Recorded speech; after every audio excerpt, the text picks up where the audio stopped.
As a black queer woman, I love when other marginalized groups make jokes about like their oppression, because there was this one manager that I had a couple of years, and I told him how much I love Asian food. He was like, "Oh, so you're yellow on the inside and brown on the outside," and we were the only two people in the room that could laugh at that. And you know what? That's important to me. And wait, because I'm about to cry. Hold up.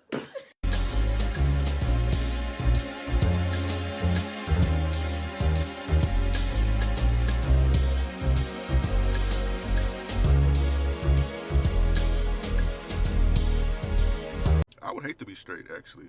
I would hate to be a straight man. They can't do shit. And I love that for me. I don't subscribe to none of that heterosexual bullshit that y'all be talking about, because all of it leads back to white supremacy. Hey, hey, Glock it. I could walk out bedazzled head to toe. I could do my lashes. I could slap a wig. I just gotta be Tito. And that's what's so cool about being queer. It's freeing, because you don't subscribe to the heteronormative E.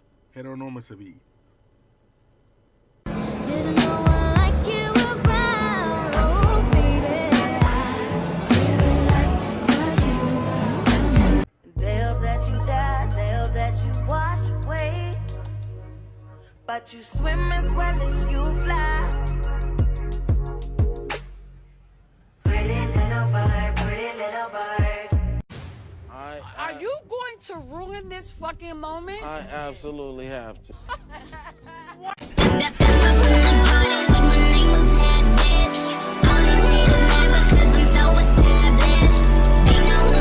Come with me to a show called Our Ancestors Were Gay Too. And guess what? Auntie was outside on a Friday at 9:30. You know this show had to be good for me to be outside. And I just want to say, I have not laughed so hard in such a long time. So it felt so good to be in the room with other black queers in LA and just embrace ourselves. Black queer people have always been here. And I love that we celebrated Black History Month the queer black way. Good job, y'all. 10 out of 10, okay?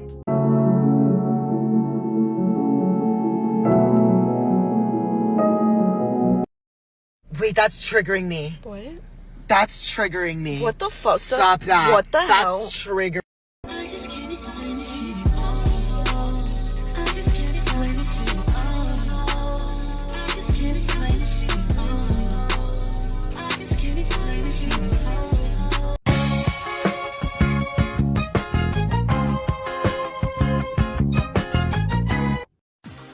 name is Pink and I'm really glad to meet you. You're recommended to me by some people. Hey, ooh, is this illegal?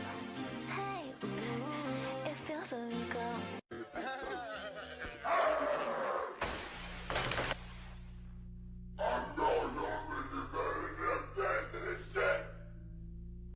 A big reason as to why so many people are anti-LGBTQ is because queerness threatens hierarchy. And as someone who is 34 black and also that, I got some tea.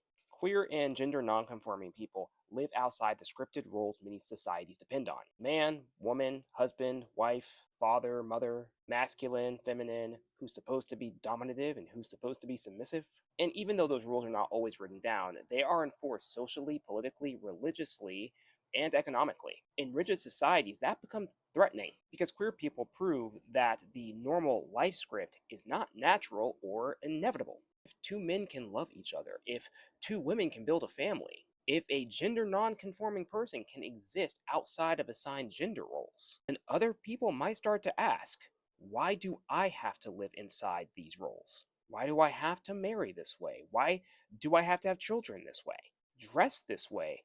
Perform masculinity or femininity this way? This is why queerness can be treated like a contagion, not biologically, socially. Queer freedom can give other people permission to imagine their freedom. There's also a reproductive and economic factor. Many societies have treated children not only as family, but legacy. Also labor, status, inheritance, and proof of social success. In patriarchal systems, a man is expected to pass down his name, his bloodline, his property, religion, and often his Y-DNA through a woman to create sons. A queer person who does not produce in the expected way can be seen as failing the family, the nation, the church, or the economy.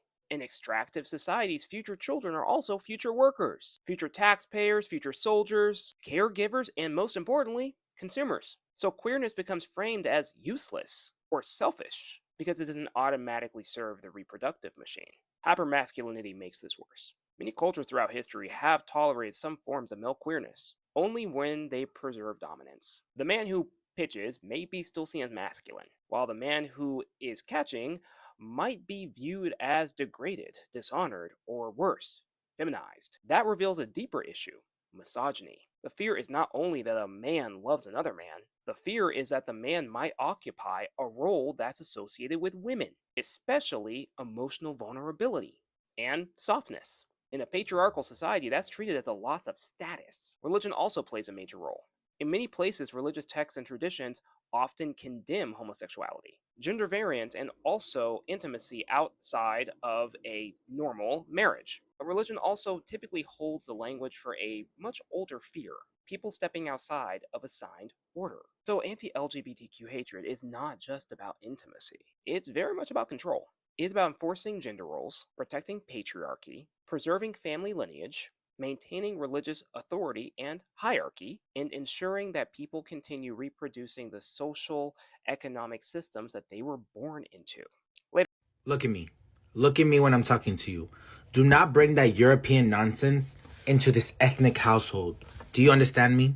So feminine, so kind, bitch. So feminine, oh so kind, oh so feminine, kind, oh so feminine, kind, oh so feminine, tend to me, this is my alter ego, this is my alter ego, this is my fucking dairy, alternate my ego.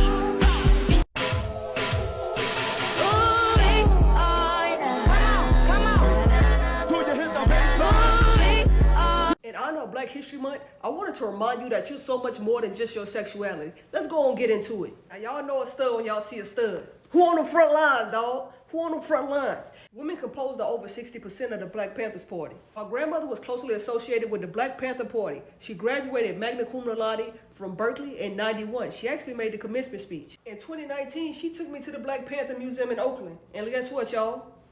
Y'all know I was feeling prideful, boy. We on our shit. We've always been front leaders in the front of movement. We need change leaders. We need scholars. We need people to be in the front of the revolutionary war that we actually in right now. People not paying attention. We're actually living in historic moments, and we've been for a while. So what side you gonna be on?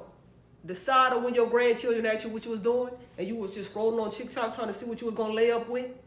Be a part of the change you want to see, man. Climate that we in today, don't feel afraid to stand up and speak up and make change because you're capable of it. Don't get so reduced down to just what you like to do in the bedroom, because honestly, that ain't nobody's business. You capable of going out and make an impact, so don't be scared, man. Stand on your 10.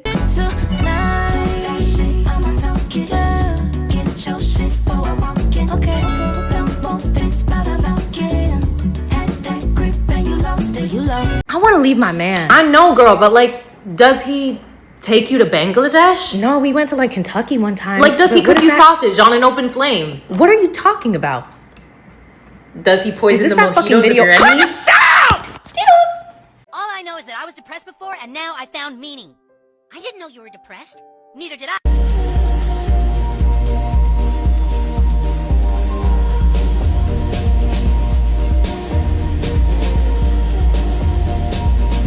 That man looks so fucking good to be by. Like, come home. You are. All that homophobic shit that straight women be on is really about attraction to gay men.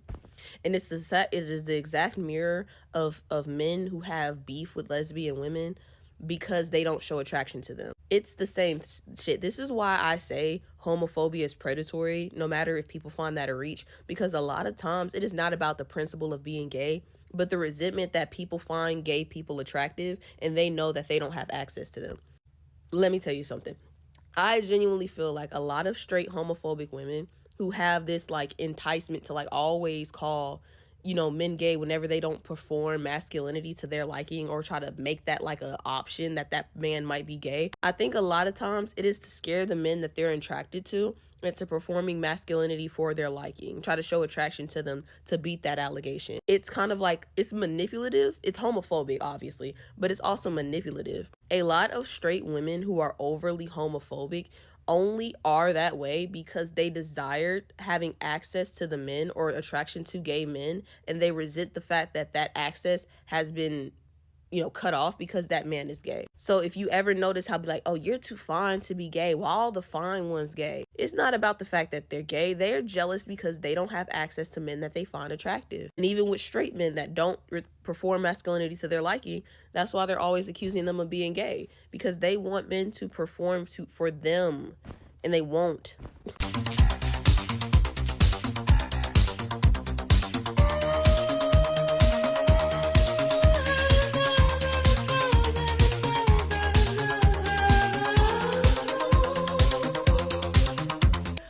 Bitches be thinking they bigger than me, but who bigger than me when I'm bigger than big?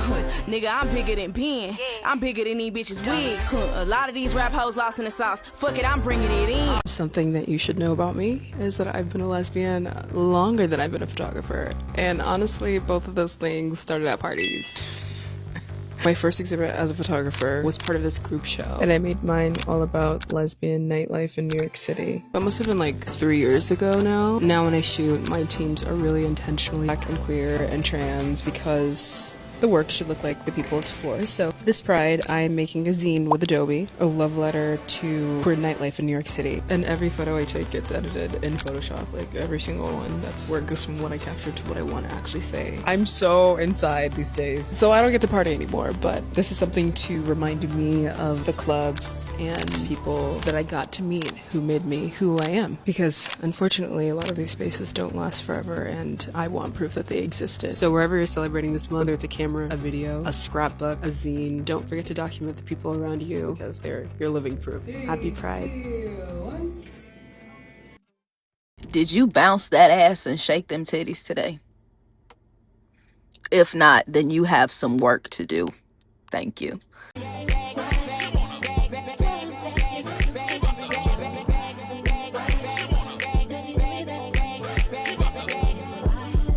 This is what I want to see! This is what I want to see! This is what I want to see! This is what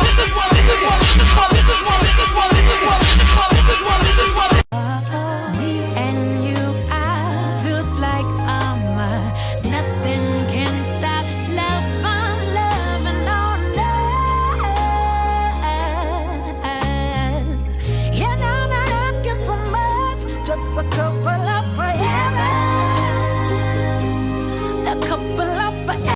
Being Evo and a lesbian means whenever you are entering into your family space and your partner is in the room, she is introduced as Wunyam, my love, my girlfriend, and Bebum, not my friend. All's my life I has to fight, nigga. All's my life hard times like, yeah. Bad trips like, yeah. Nazareth, I'm fucked up. Called me a whore. You made fun of my weight. You gave me the finger. And you called my kids stupid. They are. Got negative numbers. Let's go to hell. Stop. You never take me to Bangladesh. You never cook me. You never take me to Bangladesh. You never take me to Bangladesh. You never cook me sausage on an open. You have no fear.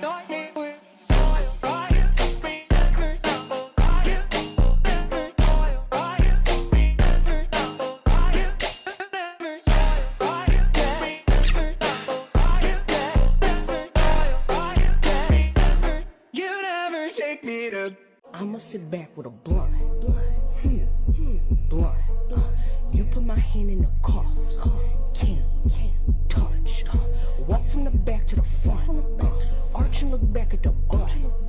This is Mississippi police shot and killed a 1-year-old black baby over an allegedly stolen box of diapers. One box of diapers to them was worth a baby's life. On June 14th, 1-year-old Cohen Wiley was in the car with his mother and aunt after they had left the Walmart carrying one box of diapers that were allegedly stolen. The police's response? Opened fire on their car in Walmart in the middle of the day in broad daylight, taking the life of that little baby and wounding his aunt. It's worth noting that reports on the ground are saying that that box of diapers wasn't even stolen. They bought it and had a receipt for it, but somebody had called saying it was stolen, and now that baby is gone, and his mother is grieving with no baby over a singular box of diapers. I don't care if they were stolen or not. A baby isn't worth a box of diapers. And do you know how desperate you have to be to steal diapers, much less a box of diapers? Just one? This is a system that cannot be reformed because this is a system doing what they think is its job. It is not to protect people. It is not to help people. It is not to offer aid. It is to cause harm and pain and suffering under the guise of power and control. No amount of kind words, good energy, or even action is enough to bring this family the comfort that they deserve in this dark hour. But we need to do all of that and more anyway, because that baby should be here. And the fact that he isn't should outrage everyone. Everyone. You say it, tell me what it is to love. Baby, baby, don't be shy. Maybe you could spend the night. If you say it, I'll have you playing now with it, 'cause you know what I want now here. Life's better on Saturn. Got to break this pattern. Floating away. Got negative numbers. Let's go to hell. Why do they call you Chuzzington? I mean, because I'm the queen of the Chuzzingtons. Like, I'm the, it's just Chuz. Like, Okay. Anything else? Here's a secret from a queer couples therapist. When you place your partner in a position where they have to be the manager of the relationship, it is no longer viewed as a partnership, but more so viewed as, I am the caregiver of this individual, therefore romance dies. That'll be all.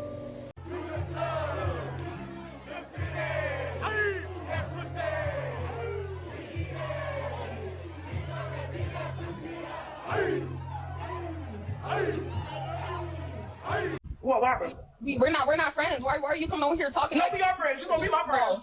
Oh, okay. Oh, okay. Yeah. Okay. So what you doing tomorrow, bitch? No, sir.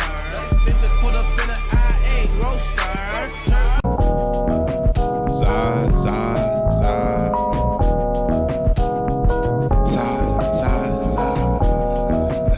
Yeah, stuck in the midst of it all. Struggling, nah, but I'm recovering.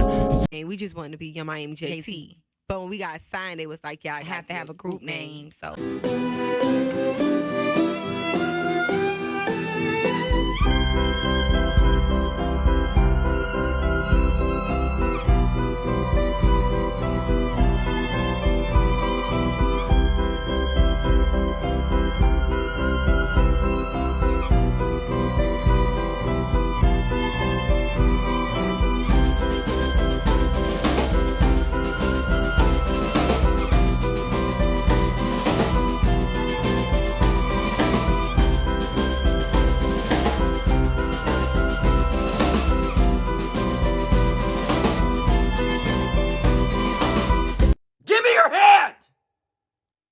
Even on your worst day, you are still a badass bitch that deserves the world. Say I know! Better never forget your worth, you fine ass motherfucker.